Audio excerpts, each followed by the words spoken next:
Syedana Lun, belasan ribu warga Biren pada Minggu 29 Oktober 2023 memeriahkan jalan santai atau fun walk bersama jajaran pengurus DPD 2 Golkar Biren dalam rangka HUT ke-59 partai tersebut. Kegiatan diawali dengan doa bersama untuk Palestina digelar di lapangan Pulau Kiton, Kota Juang, Biren. Usai doa bersama dilanjutkan dengan jalan bersama yang diikuti ribuan warga, umumnya kaum ibu, remaja putri, putra, para pengurus DPD 2 Golkar Biren, bahkan para calon anggota legislatif hadir mengikuti jalan santai yang berjarak sekitar 3,5 km tersebut.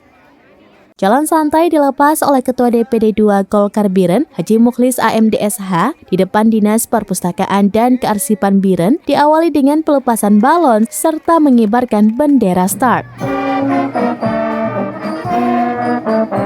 Di bagian depan rombongan jalan santai, grup drum band SMPN 1 Biren, kemudian satu truk tronton dihias warna kuning.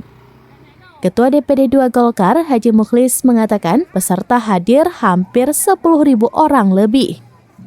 Kegiatan ini bertujuan untuk meningkatkan kesehatan dan mendongkrak ekonomi UMKM warga Pulau Kiton dan sekitarnya, serta menjadi ajang silaturahmi antara ketua dan pengurus DPD 2 Partai Golkar serta para caleg.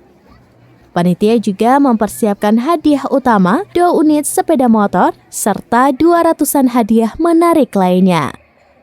Dari Biren, Yusmandin Idris, serambinews.com. Download Tribun X sekarang, menghadirkan lokal menjadi Indonesia.